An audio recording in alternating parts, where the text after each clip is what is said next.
como les decía, el día de hoy vamos a enfocarnos en algunas recomendaciones finales de Santiago para nosotros los creyentes. Y vamos a leer a partir del versículo 13. Y dice la palabra del Señor de la siguiente manera: ¿está alguno entre vosotros afligido? Haga oración. ¿Está alguno alegre? Cante alabanza. Ya pues dijeron sí, muy bien, hay que cantar alabanza. Un favorcito, de pronto alguien podría regalarme un poquito de agua, que pensé que había traído mi tarrito y se me... No, oye, qué pena. Estoy un poquito seco. Vamos a leer nuevamente desde el versículo 13. ¿Está alguno entre vosotros afligido? Haga oración. ¿Está alguno alegre? Cante alabanza. ¿Está alguno enfermo entre vosotros? Llame a los ancianos de la iglesia y oren por él, ungiéndole con aceite, en el nombre del Señor. Y la oración de fe salvará al enfermo, y el Señor lo levantará.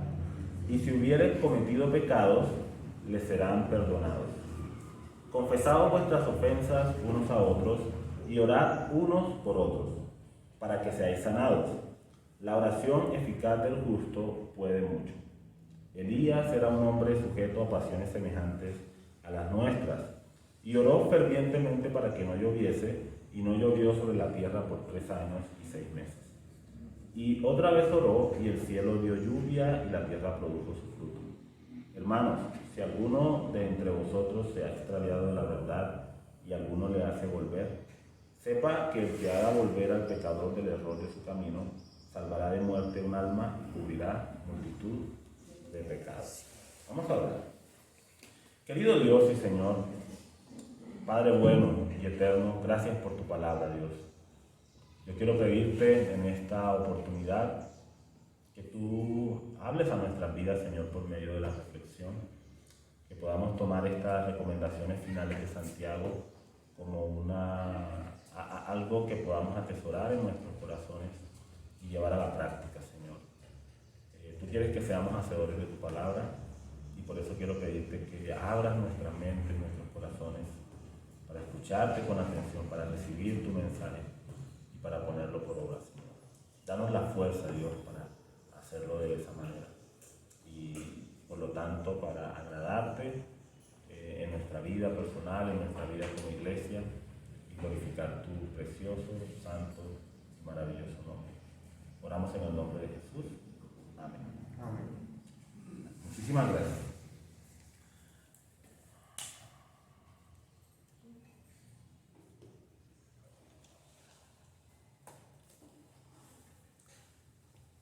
Bien, mis hermanos, en estas recomendaciones finales que vamos a estar considerando de Santiago, quisiera que nos enfocáramos en 4 aspectos que nosotros encontramos aquí, que Santiago considera como 4 cosas que son importantes que nosotros los creyentes tengamos en cuenta en nuestra vida, tanto personal como en la relación que tenemos unos con otros dentro del cuerpo del Señor Jesucristo. Y yo voy a cambiar un poquito el orden en que voy a compartirlos, solamente para tratar de comunicarlos de una forma que sea más coherente con lo que necesitamos transmitir. Allí en el versículo 13 encontramos: ¿está alguno alegre? Dice la palabra del Señor: cante alabanzas. Y lo primero que quisiera hablar brevemente es acerca de la importancia de la alabanza para los creyentes, la importancia de la alabanza para nosotros los creyentes. ¿Cuándo es el momento que Santiago ve oportuno para que nosotros elevemos y expresemos alabanzas a nuestro Dios? Él dice allí: ¿está alguno alegre? ¿Cierto? Cante alabanza, cante alabanza. Ahora, ¿significa esto que en los momentos en los que nosotros estamos tristes no deberíamos cantar alabanzas? No significa eso, ¿cierto? Claro, en esos momentos también es una buena oportunidad para expresar delante de Dios alabanza. Ahora, yo veo la alabanza, o entiendo la alabanza como una oración que nosotros elevamos a Dios, pero como una oración que estamos, digámoslo así, acompañando de música, ¿cierto? De instrumentos quizá, o de una pista, como lo hacemos nosotros en el tiempo moderno. Pero en el fondo, lo que nosotros expresamos mediante la alabanza es algo que también nosotros podemos expresar mediante la oración.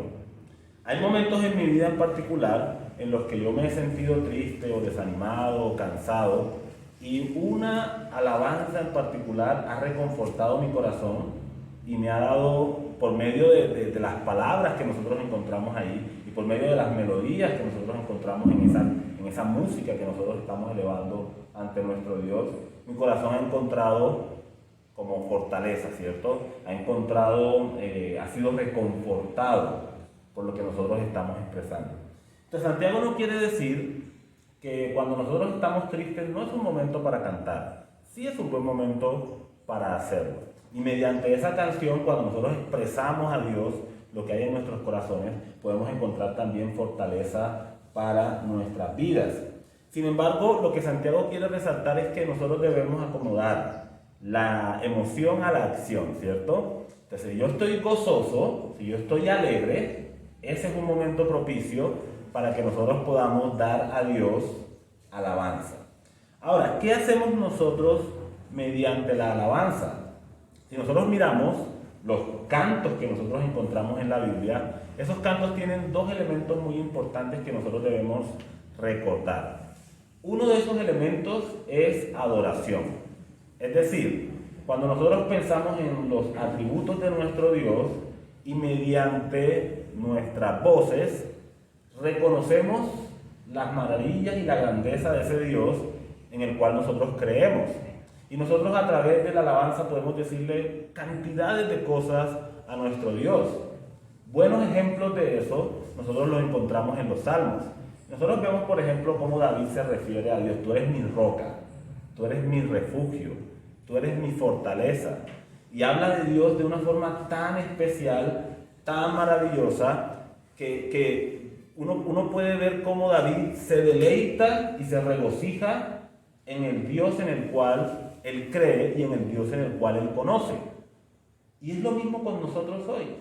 Si ustedes se dan cuenta, los cánticos que nosotros utilizamos aquí en nuestra iglesia, en gran parte son cánticos que nos hablan acerca de quién es nuestro Dios, cómo es Él, y que resaltan sus atributos.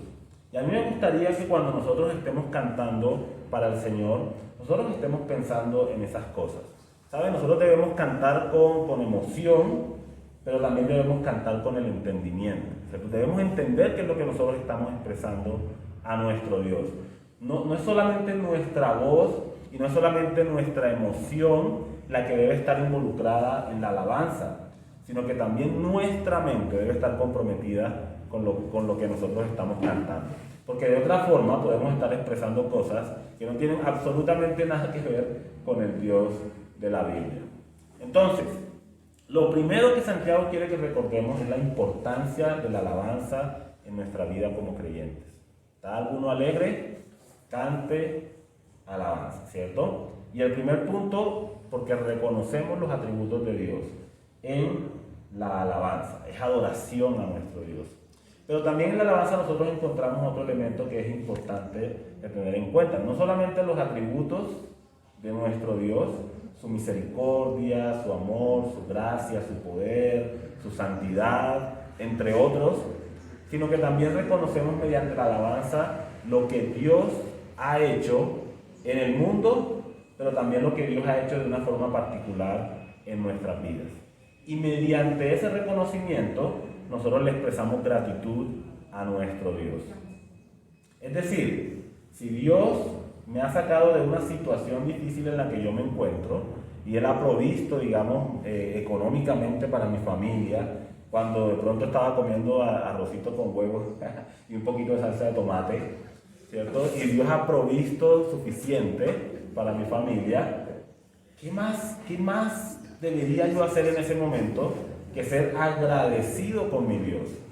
Bueno, ahora a los amantes del arrocito con huevo con salsa de tomate me van a decir, ¿pero qué tiene de malo? Arrocito con huevo y salsa de tomate. Hermanos, no tiene nada de malo. No tiene absolutamente nada de malo. Esa es una de mis comidas favoritas. Es el plato fuerte. Con la yema blandita mejor. A mí no me gusta la yema blandita, pero me encanta el sabor de la yemita con el arroz, ¿cierto? Es delicioso. No estoy diciendo que sea una comida mala, ni mucho menos. Pero ustedes entienden el punto, ¿cierto? ¿Cómo van a sonar? Excelente. Es una comida excelente, además nutritiva, ¿cierto? Muy nutritiva. Entonces, no estoy diciendo que esté mal, es delicioso de hecho. Simplemente me refiero, y creo que ustedes entienden el punto del comentario, me refiero a ser agradecidos con nuestro Dios. Hermanos, porque nuestro Dios nos ha tratado con mucha misericordia. Hermanos, Dios nos ha bendecido en extremo. Es decir, su grandeza la reconocemos mediante la alabanza, pero también mediante la alabanza reconocemos lo que Él ha hecho en nuestro favor. Y una de las cosas que yo creo, si ustedes lo notan, por lo menos yo pienso mucho en eso, una de las cosas que más cantamos en nuestra iglesia es respecto a la obra de Cristo por nosotros. ¿Qué mayor bendición? ¿Qué mayor regalo?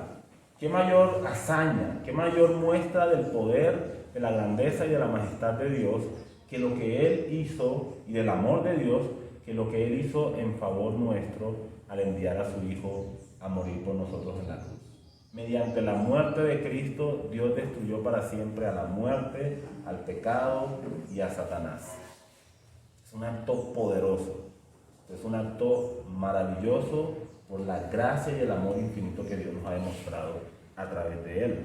Y ese es un motivo para estar alegres, ese es un motivo para dar gracias, porque Dios ha hecho algo tan especial en nosotros y que nosotros no tenemos formas como pagárselo, ¿cierto? No hay manera en la que nosotros podamos retribuir a Dios, pero sí podemos alabarle, sí podemos darle gracias mediante nuestras voces, elevando nuestro corazón delante de nuestro Dios. Entonces no olvidemos los dos aspectos de la alabanza. Reconocemos los atributos de Dios, pero también reconocemos lo que Dios ha hecho en nuestro favor, la forma como Dios se ha manifestado en nuestras vidas. Hermanos, tenemos muchas cosas para ser agradecidos. Santiago dice, ¿está alguno alegre? Cante alabanzas. Debemos hacerlo cuando venimos aquí a la iglesia, juntos. Están las personas que están aquí al frente dirigiendo la música, pero no son solo ellos los que cantan. Debemos ser toda la iglesia, juntos, elevando nuestras voces delante de Dios en alabanza.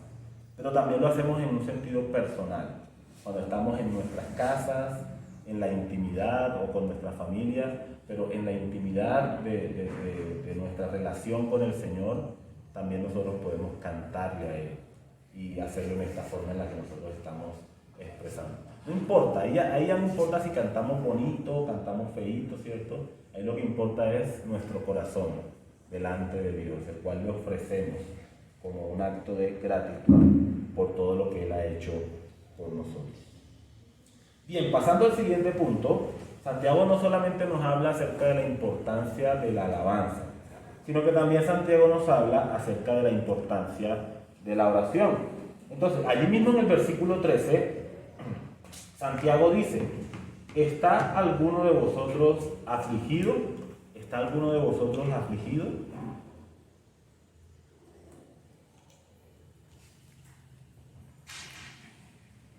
Yo quisiera transmitirle alguna pregunta a nosotros en esta mañana.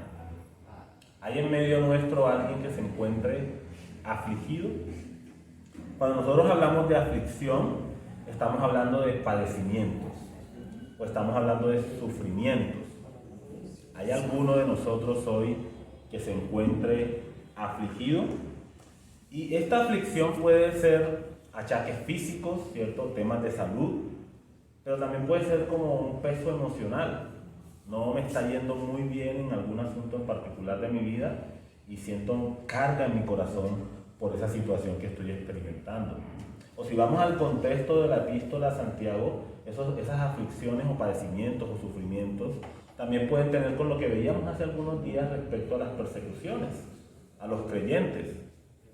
Entonces Santiago dice, ¿hay alguno entre vosotros afligido? Y seguramente la respuesta iba a ser sí. La audiencia de Santiago seguramente iba a responder, alguno entre ellos, no todos quizá, pero alguno entre ellos iba a responder sí. Estoy pasando por momentos de aflicción, Estoy experimentando sufrimientos y padecimientos en mi vida. Ahora, nosotros tendemos a hacer una escala de padecimientos de acuerdo al que es más leve hasta el que es más grave.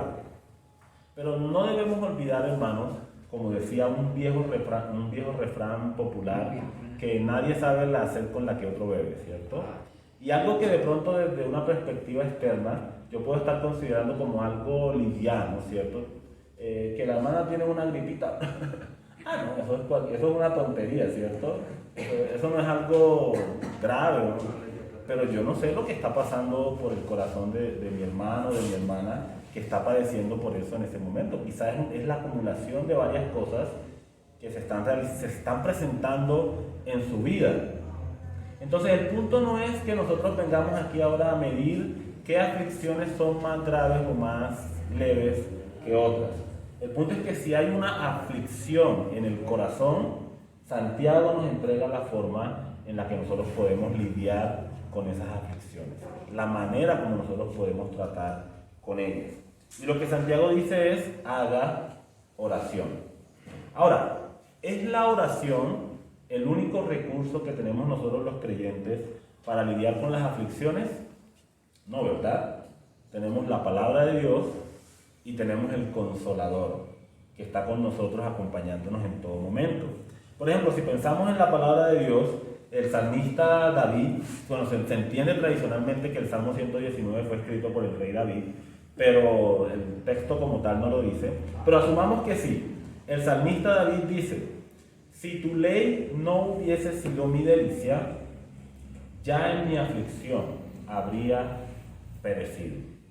Si tu ley no hubiese sido mi delicia, en mi aflicción habría perecido. Hermanos, para el rey David, o quien sea que haya escrito este salmo, cuando se encontraba en tiempos de aflicción, este hombre, ¿qué hacía? Iba a la palabra de Dios. Lo que él tenía hasta ese momento, ¿cierto? La ley. Hoy tenemos la escritura completa con sus 66 libros. Pero ese hombre iba a la palabra de Dios y él se deleitaba tanto en las escrituras que este hombre dice, si yo no hubiese encontrado en tu palabra el deleite que ella me proporciona, yo habría perecido en mi aflicción. O sea que a lo que él se está refiriendo en ese momento en particular que le escribe estas palabras, debe ser algo muy, muy doloroso para él, algo profundo en su corazón. Y sin embargo este hombre encuentra que en la palabra de Dios hay regocijo y hay confort, hay consuelo en las escrituras.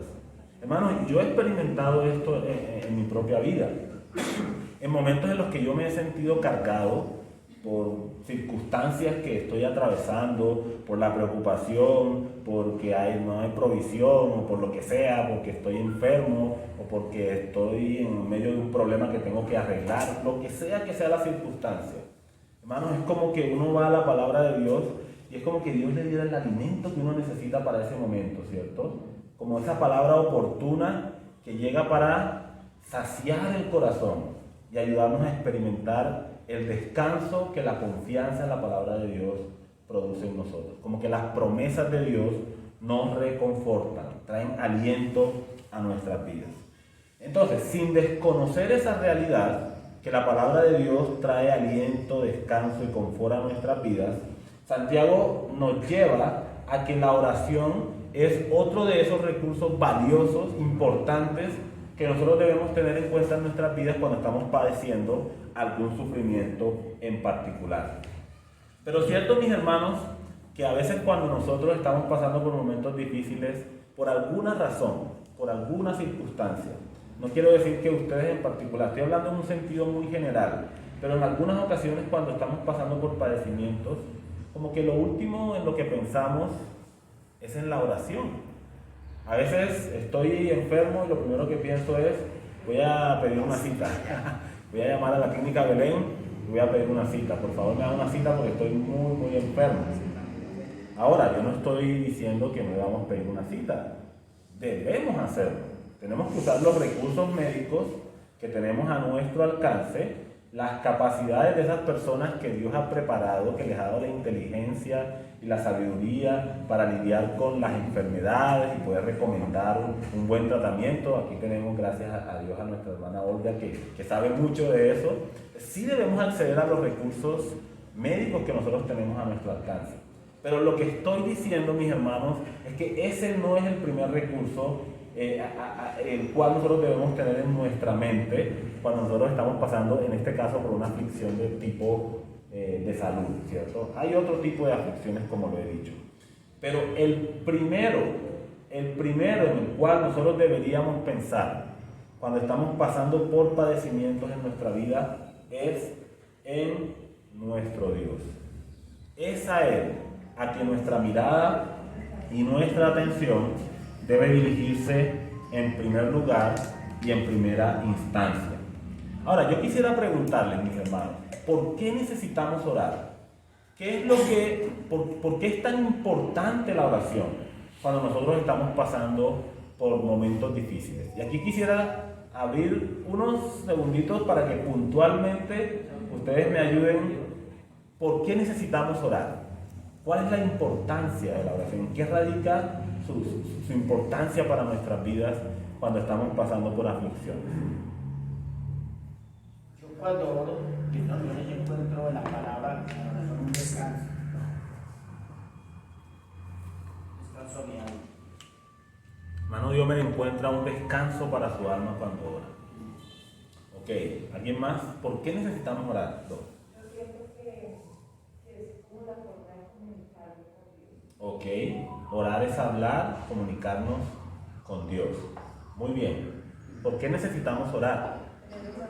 Para poder tener una relación con el Señor. Ok, pues tiene que ver con nuestra relación con el Señor, ¿cierto? Oramos para fortalecer, tener, desarrollar nuestra relación con el Señor. Carita.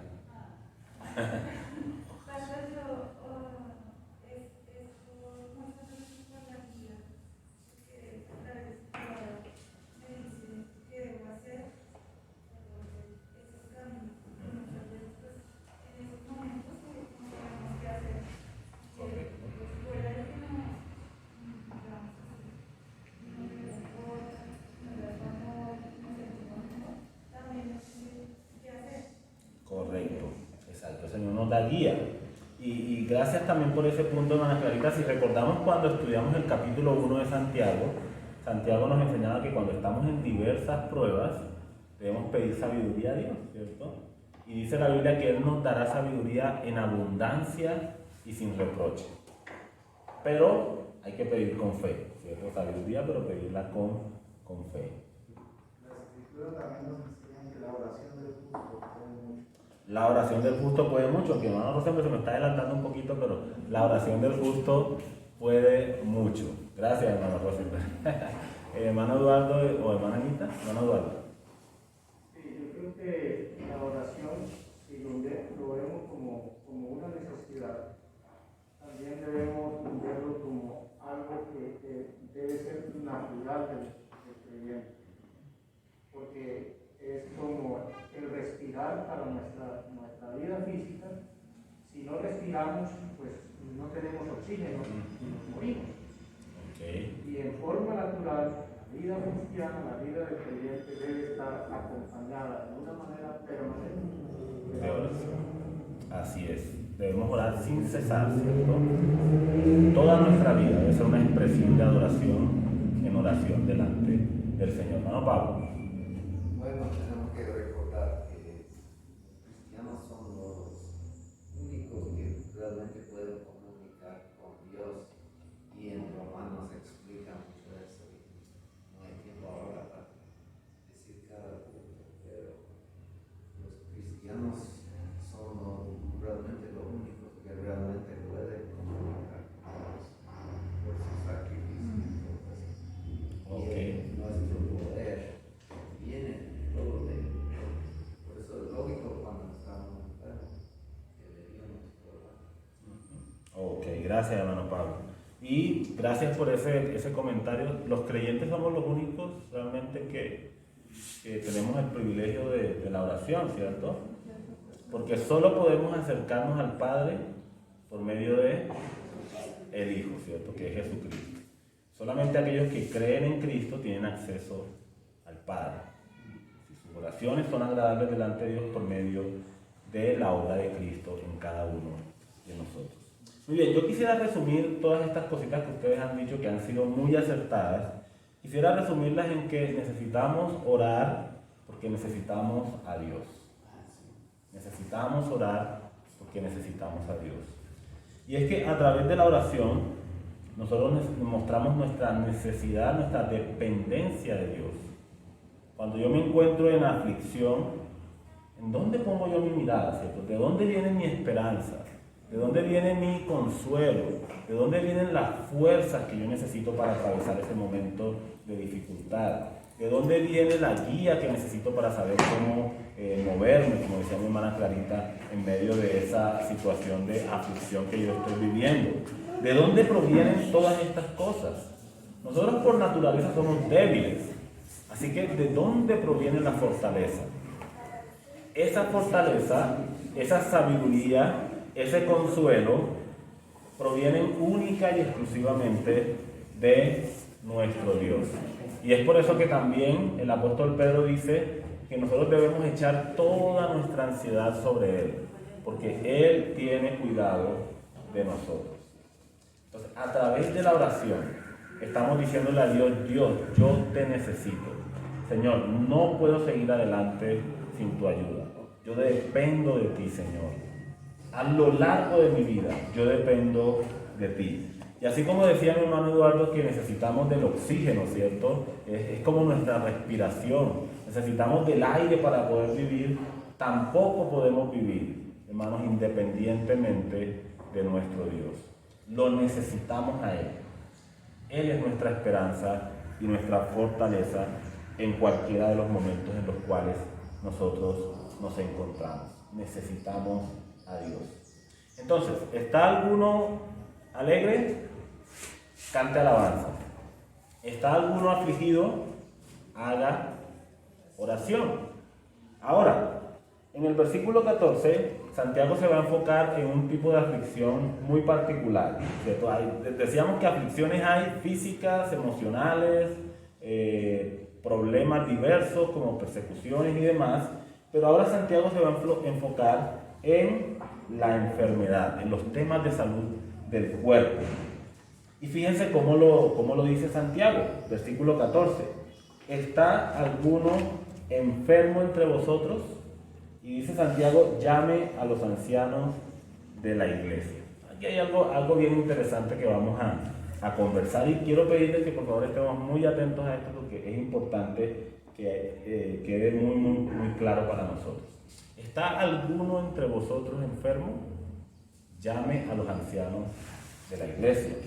Cuando en la Biblia nosotros encontramos el término ancianos, evidentemente tenemos que mirar el contexto porque a veces se refiere a ancianos como personas mayores de edad, pero en este contexto en particular, el término ancianos se refiere a las personas que están al frente de las congregaciones, se refiere a los líderes de las congregaciones cristianas. Y otros términos similares a ancianos que nosotros encontramos en la Biblia es el término pastores y el término obispos. No se refiere, el término ancianos, pastores y obispos, no se refiere a una categoría de mayor nivel.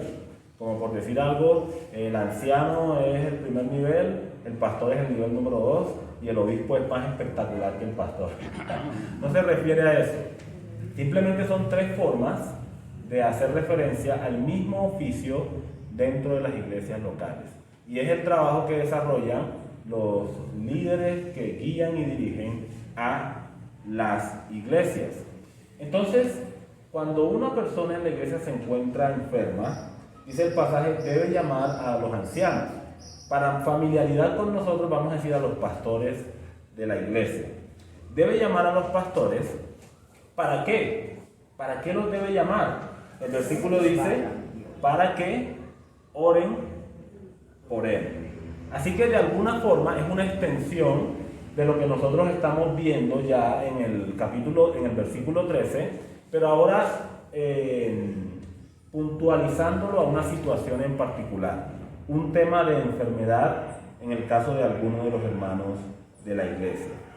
Ahora, significa que cuando yo estoy enfermo, llamo a los ancianos de la iglesia porque ellos son personas más ungidas espiritualmente hablando, porque están más cerca de Dios, porque tienen un mayor poder en la oración que el resto de los creyentes, porque si ellos vienen a mi casa y me ponen las manos sobre mí, entonces el Señor sí va a escuchar esa oración y no va a escuchar mi oración. Esa es la razón por la que en particular Santiago está diciendo a los hermanos que se encuentran enfermos que deben llamar a los ancianos de la iglesia, y la respuesta es no.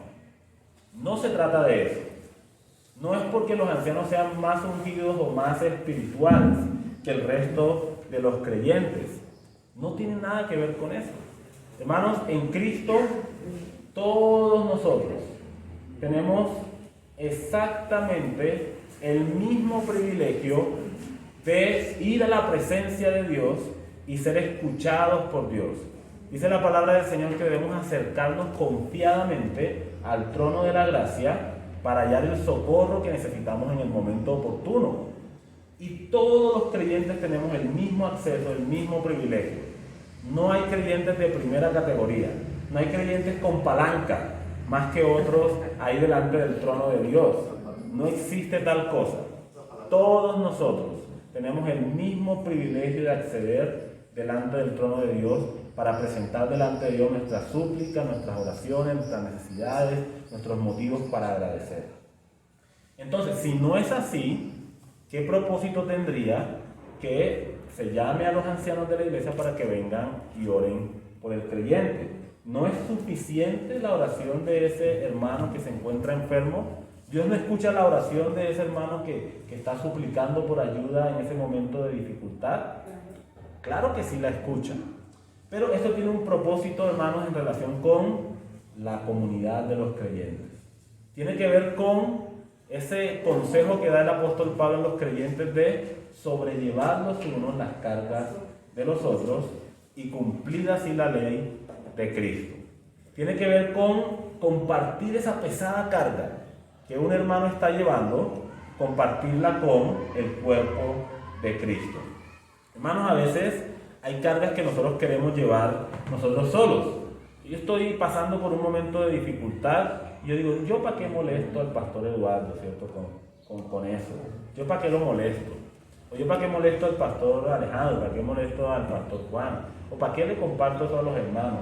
Yo mejor aquí en mi casa me estoy tranquilito, ¿cierto? Y yo oro solito y el Señor me escucha. Lo que podemos irnos a los extremos. O nos vamos al extremo de que yo pienso que mi oración no vale, que necesito que otros oren siempre por mí, o nos vamos al extremo de que no tenemos en cuenta el cuerpo de Cristo para compartir esa carga los unos con los otros. Y de esa forma, hermanos, cuando nosotros estoy enfermo, llamo a los ancianos de la iglesia, lo que yo estoy diciendo, hermanos, es necesito, ¿cierto? Necesito de la iglesia del Señor Jesucristo. Oramos porque necesitamos a Dios. Correcto, como un solo cuerpo, ¿cierto?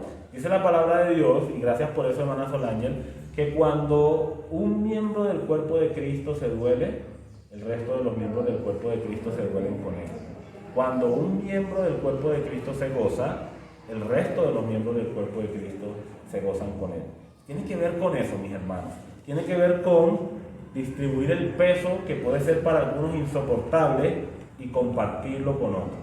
Y la iglesia del Señor Jesucristo debe estar lista para soportar al hermano débil y apoyarle en oración.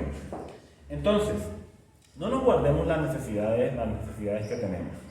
Ahora, es importante también que tengamos en cuenta a las personas en primera instancia que Santiago dice que debe llamar a la persona que está enferma. Y se refiere otra vez a los ancianos de la iglesia. Y pienso que también aquí hay una cosita que nosotros debemos tener en cuenta, y es que a veces la razón por la que necesitamos llamar a los ancianos de la iglesia en particular, antes quizá de comunicar algo a todo el resto del cuerpo de Cristo, es porque a veces hay asuntos que nosotros necesitamos tocar en los cuales incluso nosotros necesitamos ser aconsejados y necesitamos ser instruidos por personas que sean maduras en la fe, que conozcan la palabra de Dios y que nos puedan dar una dirección apropiada en el momento en que nosotros la necesitamos. Entonces, es sabio cuando en esos momentos nosotros recurrimos a esas personas que Dios ha puesto para cuidar al cuerpo de Cristo, que son los ancianos, pastores u obispos en una congregación. Pero fíjense lo que sucede ahora aquí. Encontramos lo siguiente: llame a los ancianos de la iglesia y oren por él, ungiéndole con aceite en el nombre de el Señor. Hermanos, y quisiera dedicar solamente un pequeño pensamiento a esto que encontramos en el texto. Porque nosotros los creyentes a veces miramos el punto negro y no miramos el gran tablero blanco, por decirlo aquí, ¿cierto? Cuando nosotros estamos mirando aquí este tablerito, quizás alguno se dice, oye, pero mire esas rayas que están ahí, ¿cierto? Se ve feíto. Pero a veces no nos enfocamos en el otro gran panorama que nosotros tenemos ahí, que es la parte blanca del tablero. Y no solamente en ese puntico negro. Ahora, yo no estoy diciendo que aquí haya ningún puntico negro. Lo que estoy diciendo es que a veces perdemos el cuadro grande por enfocarnos en algunas cositas muy pequeñas. Correcto, perdemos el panorama que nos está comunicando el texto por enfocarnos en algunos punticos pequeños. Y de este pasaje, mis hermanos, han surgido a veces un montón de prácticas que nada tienen que ver con el énfasis que la palabra de Dios quiere comunicarnos. Por ejemplo, la iglesia tradicional saca de este texto de ungir al enfermo con aceite una práctica que se conoce como la extrema unción, que es como cuando se va a visitar a la persona moribunda, ¿cierto? Para que esa persona confiese sus pecados, sea perdonado y se pueda ir al cielo o al purgatorio en completa paz y tranquilidad. De esa manera no pasa por el purgatorio. De esa manera ya no pasa por ahí, sino va derechito al... Entonces la iglesia tradicional utiliza ese texto como una forma de sustentar esa práctica. Pero también otros grupos cristianos o personas que estudian la palabra de Dios entienden que cuando nosotros vamos a orar por un enfermo, nosotros tenemos que llevar un aceite especial para derramar sobre la cabeza de ese enfermo. Y a veces, hermanos, se atribuye a ese aceite algunas propiedades como... A veces rozan el punto como de la magia, yo creo, como si el aceite tuviera algún poder o alguna capacidad de hacer algo en particular. No es lo que nosotros encontramos en el texto. Si ustedes se fijan una vez más, Santiago dice, llame a los ancianos para que oren por él, ungiéndole con aceite. El aceite se ve como algo secundario. Y luego dice, y la oración de fe salvará al enfermo. El énfasis no está en el aceite, ¿cierto? El énfasis está en la oración. Una oración que se dirige al Señor con fe. Claro, porque Santiago ya nos ha dicho que el que no ora con fe no va a recibir absolutamente nada. Recuerden el pasaje que mencionaba hace un momento. Si alguno tiene falta de sabiduría, pídala a Dios, el cual da abundantemente y sin reproche. Pero pida con fe, porque de otra forma no le será dado nada. Mi hermano levantó la mano. Sí, yo tenía entendido es que como que el aceite en esa época era como algo medicinal. Exacto. Y cuando pues uno nació en el catolicismo, ¿sí? Pasa al cristianismo, yo nací en la iglesia pentecostal, y es mucho lo del aceite. Entonces uno miraba fulanito, todo era el aceite, pero llevaban unas vidas muy dudosas, pero que llevaba el aceite un poquito de no sé qué ninis. Entonces la fe se enfocaba era en el aceite, más no en confesar sus pecados y arrepentirse del pecado, sino que la unción era el aceite. Correcto. Y al creer eso, ya iba bien. Entonces es lo que uno va mirando todavía. Correcto. Así es, para allá iba. Tenemos que entender en el contexto en el cual nosotros estamos hablando cuál es el uso que se le da a ese aceite.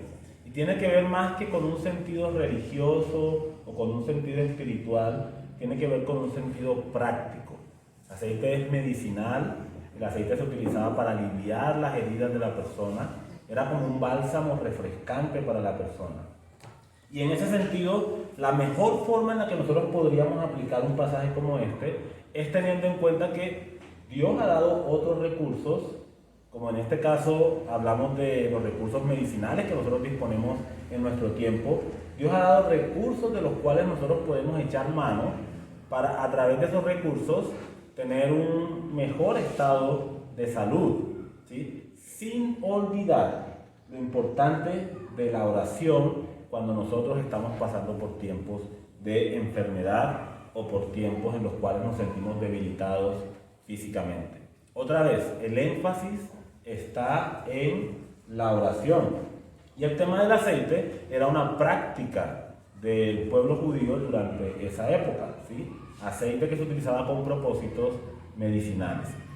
Si nosotros lo queremos aplicar también, no solamente recurriendo al tema de la medicina en este caso, sino que otra forma en la que nosotros podríamos ver esto, hermanos, es que nosotros debemos, cuando un hermano está pasando por una necesidad de salud, en este caso, nosotros no solamente debemos ir al hermano y orar, sino que si está a nuestro alcance proveer algún cuidado para ese hermano, debemos estar dispuestos a hacerlo. ¿Qué tal si yo sé algo que puede ayudar a ese hermano? Le preparo un caldito, ¿cierto? Vaya y visita al hermano, vaya y ore por él. Pero si ese hermano no puede levantarse de su cama, prepárenle un caldito. Yo no sé qué propiedades medicinales tenga el tinto, dice acá Esteban que el tinto. No sé si el tinto tenga propiedades medicinales. No creo.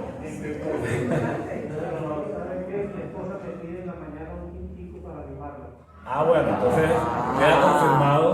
queda confirmado que el tinto sí tiene propiedades. ¿Sí? Pero el punto, mis hermanos, es, otra vez el énfasis está en la oración. Y eso es lo que yo quiero que veamos como el cuadro grande. En todo caso, a veces cuando nosotros estudiamos ciertos pasajes de la Biblia, hay textos que pueden parecer un poco confusos porque nosotros desconocemos el contexto, ¿cierto? Desconocemos la práctica regular de estas personas en esa época. Y a veces sacamos conclusiones tomando ese texto fuera de su contexto y haciendo aplicaciones de él que no corresponden a lo que la palabra de Dios realmente quiere transmitir. Entonces, ¿qué deben hacer los ancianos? Visitar al hermano, orar por el hermano, orar con fe por el hermano.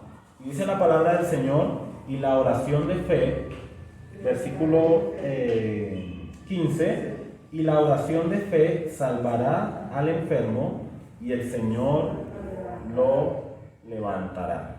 Ahora, ¿por qué encontramos nosotros esta expresión aquí de la oración de fe salvará al enfermo? El texto no nos está diciendo, y otra vez es un tema de lenguaje, el texto no nos está diciendo que estamos orando para que esa persona sea salva de sus pecados y pueda ir al cielo, ¿cierto?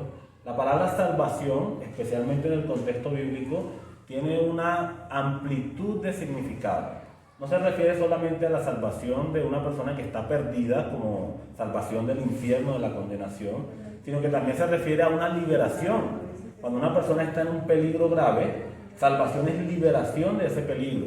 Pero cuando una persona está en un momento de enfermedad que incluso puede llevar a esa persona a la muerte física, salvación en ese contexto tiene que ver con restauración de la salud de esa persona o incluso del ánimo de esa persona.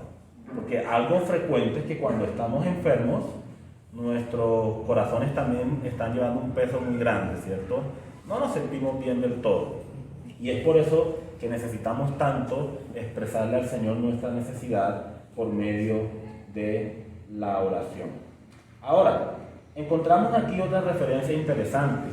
Santiago dice, y si hubiere cometido pecados, le serán perdonados.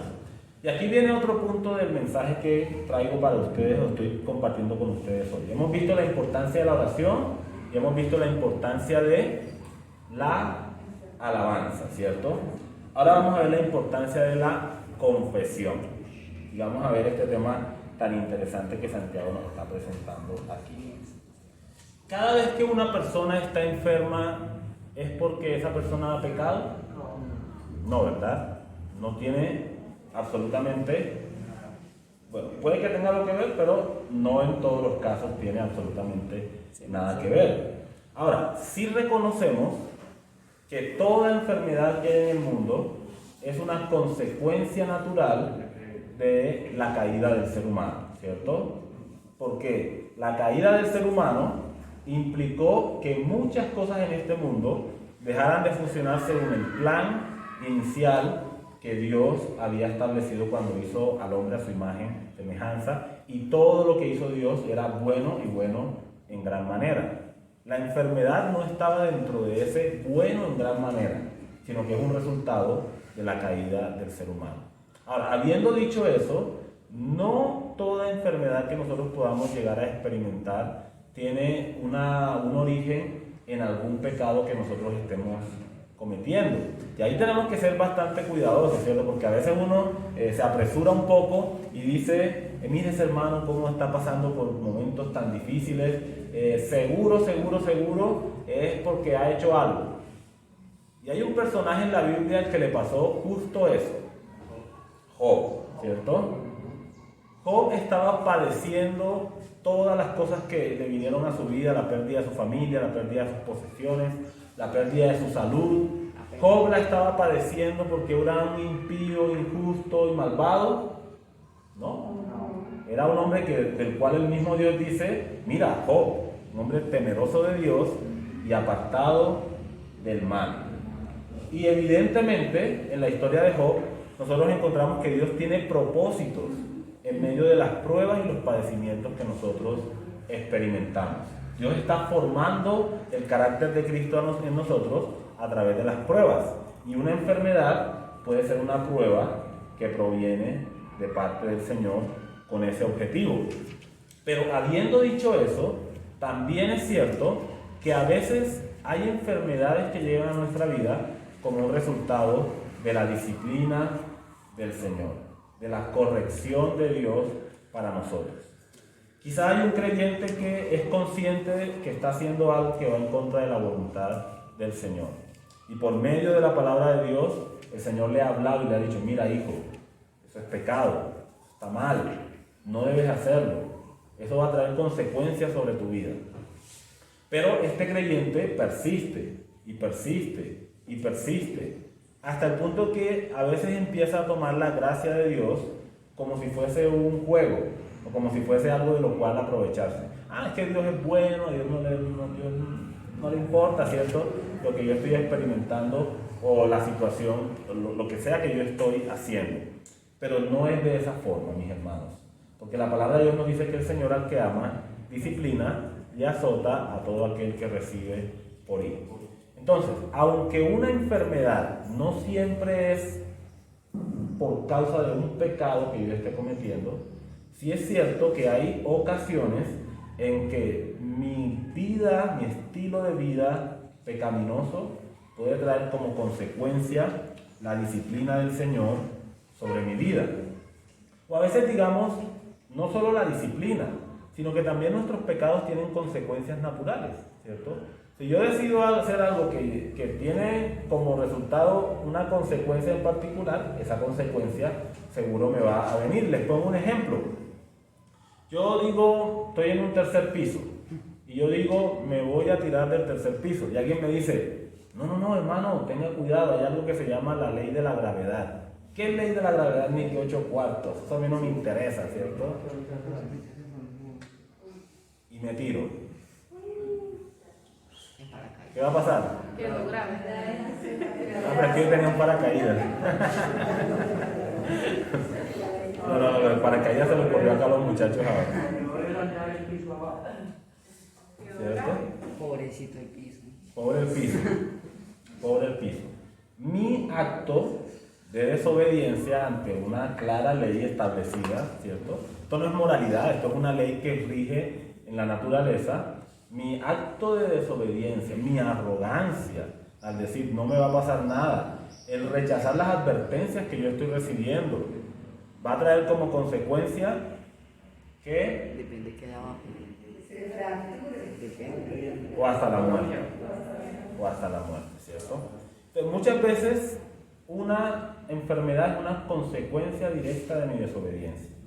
En otros casos es una acción directa de Dios para llamar a cuenta a ese hijo desobediente que necesita corrección. Pasa con mis hijos muchas veces, no así todo el tiempo, pero muchas veces. Hijo, no te subas ahí, ¿cierto? Porque te puedes caer. Y se cae.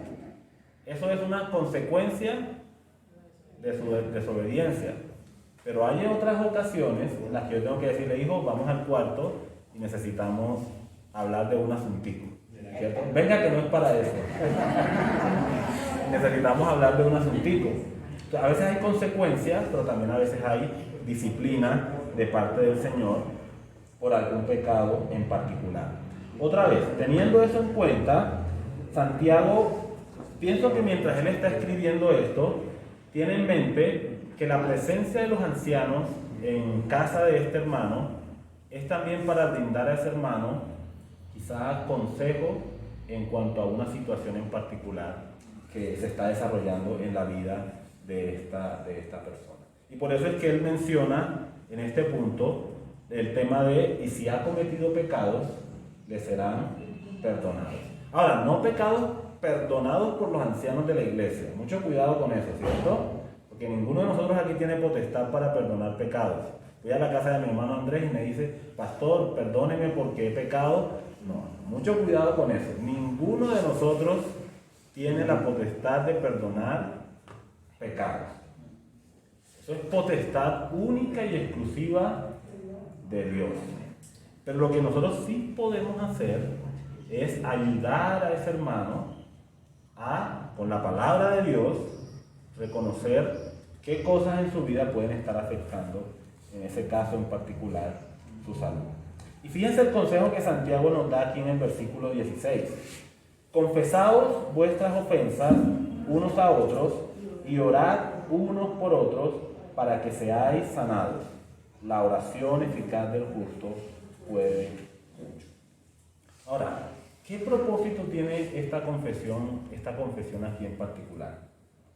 No tiene como propósito, mis hermanos, que nosotros otra vez consideremos a un grupo de personas en particular, dígase los ancianos o pastores, como personas que tienen una superioridad espiritual sobre el resto de los creyentes. Somos exactamente iguales, solo desempeñamos un trabajo o una labor distinta, ¿cierto? Es lo que el Señor nos enseña. El propósito otra vez, mis hermanos, es que pueda haber un acompañamiento. Ese hermano que el Señor le ha convencido, que el Señor le ha mostrado que la razón por la que él está debilitado en su salud es por consecuencia de la desobediencia, ese hermano puede hablar con los líderes de la iglesia y seguramente en ellos va a encontrar apoyo, acompañamiento y el consejo oportuno en medio de esa situación en particular que él está viviendo. Pero también, hermanos, fíjense, unos a otros. Esto ya lo traslada a un contexto más amplio. Se refiere a nuestra relación como cristianos. Hermanos, y es que si nosotros somos honestos, de una u otra forma, en el desarrollo normal de nuestra vida como iglesia, van a haber circunstancias en las cuales nosotros nos vamos a ofender los unos a los otros. ¿Estoy diciendo algo que no es así? Es así, ¿cierto? No debemos ser idealistas, ¿cierto? La iglesia perfecta de suma paz, donde reina la suma paz. ¿Cierto? No debemos ser idealistas, debemos ser honestos. Y eso es algo que hace parte de nuestra naturaleza. A veces con intención, a veces sin intención, pero de una u otra forma, quizá vamos a hacer cosas que hieren o que lastiman a otros hermanos en el cuerpo de Cristo. ¿Qué es lo que la palabra de Dios nos está enseñando que nosotros deberíamos hacer aquí? Deberíamos buscar a nuestro hermano en Cristo y decir, hermano, ¿sabes? Te ofendí. Y lo reconozco y lo siento por haberte lastimado en esa manera. O sabes, hermano, he hecho esto a tus espaldas que no debía haber hecho. O sabes, hermano, perdóname por no pagarte el dinero que me prestaste. Perdón que me rías, que recordé que estábamos hablando un poco sobre eso en el tema de los juramentos. Bueno, sabes, yo te di mi palabra, hermano. Hermano, he hecho acepción de personas. Fíjense que aquí debemos tener en mente lo que Santiago ha enseñado hasta ahora. He hecho acepción de personas. Hermano, mira, mi lengua la he utilizado para murmurar o para ofender y procurar resarcir el daño que nosotros hemos hecho. O cualquiera que sea el pecado que nosotros hemos hecho mediante el cual hemos dañado a una persona.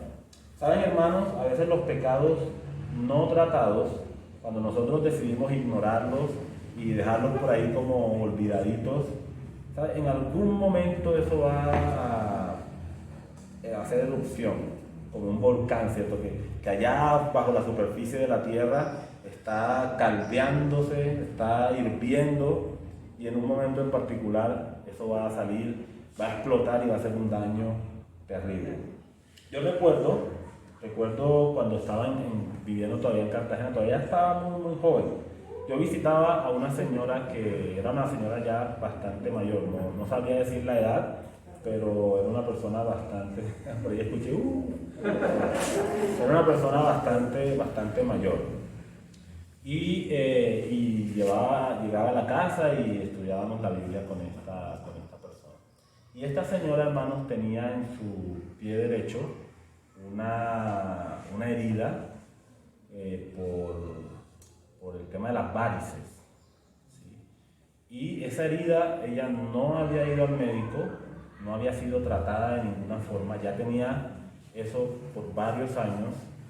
Era una persona con muchas necesidades materiales y de pronto no le quedaba fácil acceder como a la salud y estas cosas. Y saben, hermanos, una vez esta persona me mostró esa herida y yo no quiero recordar lo que vi. Fue bastante impactante, sí. Como tenía el pie hinchado y no sé cómo describir el aspecto de su llaga, podemos decir. Su llaga. ¿Qué tenía ella? Y el olor, era también muy feo. ¿Qué hacía ella con esto? Se colocaba un trapo alrededor y simplemente lo vendaba y lo tapaba para que nadie pudiera ver. Ahora, yo no soy médico. Olga me corrige si de pronto digo alguna tontería. Pero, ¿qué debe hacer uno con una herida? En mi sencillez de conocimiento respecto a estos temas, lo primero que se debería hacer es limpiarla, ¿cierto? Y hay que limpiarla bien. ¿Qué tal es limpiar una cosa de esas? Duele, ¿cierto? Duele y duele mucho. ¿Qué productos se utilizarían? ¿Sal y limón? No. De pronto eso lo hacían hace muchos años los abuelitos, ¿cierto? Cuando no había todo el avance médico que tenemos hoy. ¿Cuál? Café, usaban café, entre otras cosas. No, desconozco, otra vez, estoy hablando un poco en mi sencillez del desconocimiento que tengo de esos temas. Pero hay que hacer una limpieza, ¿cierto? Y la limpieza tiene que ser profunda, no debe ser algo superficial. Y eso va a ser muy doloroso, muy doloroso. Y después de la limpieza hay que tener un cuidado especial con eso. De vez en cuando hay que ungirla con un poquito de aceite, de medicamento, ¿cierto? De bálsamo, el medicamento que corresponda. ¿Cómo? Lociones, correcto. Sábila. Bueno, no sé, perdónenme si no tengo los términos médicos específicos para el tema. Pero tiene que ser cuidada, ¿cierto? Tiene que ser cuidada. Y a través de un proceso en el que el cuerpo humano, que tiene muchas características para recuperarse, y a través de los cuidados que se le proporciona a esa persona mediante alguien que sepa del tema, esa persona va eventualmente a recuperar su salud. Seguramente habrá una pequeña cicatriz ahí o una gran cicatriz, no lo sé, pero eventualmente eso va a sanar. Hermanos, la forma como nosotros resolvemos situaciones complejas de pecado o en las que nosotros nos hemos lastimado, nos hemos hecho daño los unos a los otros, no es escondiéndolas. y dejándolas ahí que eso se resuelve solito, ¿cierto? Algún día eso se resuelve. No. Yo creo que la palabra de Dios en ese aspecto nos da consejo y nos da consejo sabio. Esas heridas que nos hemos causado hay que tratarlas. Y en algunos momentos puede que quizás sea un poco doloroso el hacerlo. No son cosas sencillas. Eso cuesta bastante. ¿A quién no le cuesta reconocer delante de otra persona, mira, yo te ofendí, te hice daño? ¿A quién no le cuesta eso? Somos orgullosos. Somos nosotros, yo. ¿Quién no le cuesta eso? Pero saben, hermanos, el evitar confesarle a nuestros hermanos las faltas y las ofensas que nosotros hemos hecho contra ellos, solo va a redundar en que esa llaga siga creciendo hasta que eventualmente pueda hacer un daño que no se puede reparar. Necesitamos tratar con esas cosas. Ahora, el que ha ofendido confiesa al otro su ofensa. ¿Qué debe hacer entonces aquel que está escuchando la confesión de su hermano? Yo sí sabía que tú eras un hipócrita. Yo sí me di cuenta desde el principio. Usted era un cristiano. Ahora confirmo lo que estaba. Ahora confirmo lo que estaba pensando. Y lo juraba, es que no. Que te perdone Dios. Y muchas actitudes como esas, ¿verdad? ¿Qué es lo que dice Santiago que debe hacer el hermano? Orar, ¿cierto? Confesaos vuestras faltas unos a otros, orad unos por otros para que seáis sanados. Y aquí es donde viene en el contexto, la oración eficaz del justo puede mucho. Hermanos, creo que me estoy extendiendo un poquito, pero regálenme solamente 5 minuticos más para culminar la idea completa del estudio que tenemos. La oración eficaz del justo puede mucho. ¿Por qué es eficaz la oración del justo? ¿Por qué es eficaz? Por la relación directa que tiene con Dios a través de Cristo.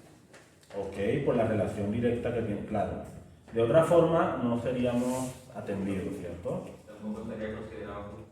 Tampoco sería considerado justo, correcto.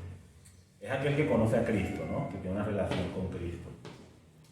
¿Por qué más es eficaz la oración del justo? Porque el justo reconoce su error, su pecado y que necesita de Dios.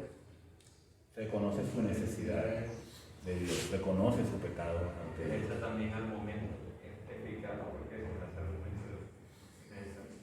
Es eficaz porque se hace en el momento oportuno, ¿ok? Porque se hace con fe, ¿ok? Gracias, hermana. Yo creo, pastor, también que tiene que ver con la persona que mora en él, ¿no? El Espíritu Santo, ¿no? Es que hacemos nosotros. Correcto. De manera directa nosotros no lo podemos hacer, pero el Espíritu Santo sí se presenta allá y lo puede hacer de una manera como a Dios le agrada. Correcto. Yo creo que todas las cosas que han mencionado son correctas, ¿sí? Pero en mi manera de entender, la oración es eficaz por causa de el Dios al cual está dirigida, ¿cierto? Porque Dios es poderoso para hacer todo lo que en su sabiduría y en su gracia Él quiere hacer. Entonces, cuando nosotros vamos a orar, lo hacemos con fe, lo hacemos con confianza, lo hacemos en una absoluta dependencia de Dios. Pero saben, no estamos orando a un pedazo de madera que no puede escucharnos. No estamos orando no me están orando a mí, yo no puedo hacer nada por ustedes, ¿sí? Estamos orando a alguien que es poderoso, a alguien que es capaz de hacer absolutamente todo. Estamos orando a alguien para quien nada es difícil y nada es imposible. Entonces, todo lo que escuché está bien, pero no debemos perder de vista que el poder en la oración no radica en nosotros o en la manera como nosotros lo hacemos, sino que radica en el Dios en el cual nosotros hemos confiado. Nos postramos delante de Él y sabemos que Él va a obrar por su gran poder y por su amor infinito para nosotros. Y tenemos un ejemplo, y es el ejemplo de Elías. No puedo detenerme mucho aquí en el ejemplo de Elías, solamente vamos a recordar lo que el texto nos está diciendo con respecto a él. Elías era un hombre sujeto a pasiones semejantes a las nuestras. Es decir, era un hombre débil como nosotros. Sin embargo, Elías oró fervientemente. Fue delante del Señor y con pasión puso su necesidad delante de Dios. Y entonces ocurrió el milagro. En este caso, si ustedes conocen la historia, se trataba de un juicio o disciplina de parte de Dios para la nación de Israel. No juicio, más bien disciplina de parte de Dios para la nación de Israel. Y Elías oró fervientemente para que no lloviese, y no llovió sobre la tierra por 3 años y 6 meses. Y otra vez oró, y el cielo dio lluvia, y la tierra produjo su fruto. ¿En qué radicó el poder de Elías? No en su propio poder, ¿cierto? No en su propia oración, sino que el texto nos está diciendo que él era un hombre lleno de, sujeto a debilidades como las nuestras, a pasiones como las nuestras, pero fue con fervor ante Dios y puso su necesidad ante él, o pidió por el plan de Dios, y Dios respondió poderosamente, cerrando el cielo por 3 años y volviéndolo a abrir después de ese tiempo. Entonces, ¿en qué radicó el poder de la oración? En el Dios que contesta y responde a nuestras oraciones. Nuestro deber, si quisiéramos verlo de esa forma, es ir ante Él, con fervor, como Elías, poner nuestras cargas y nuestras necesidades delante de Él, y Él producirá la sanidad que tanto se necesita, sea en lo físico o sea en las relaciones, como también nosotros estábamos hablando en su momento. Y por último, mis hermanos, la importancia de la restauración.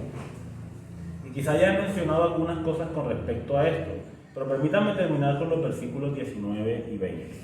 Hermanos, si alguno entre vosotros se ha extraviado de la verdad, en otras palabras, si alguno entre vosotros está viviendo aparte, en contra de la enseñanza de la palabra de Dios, ¿qué debemos hacer los creyentes que estamos viendo a nuestro hermano que está yendo un poco chueco en su caminar con el Señor?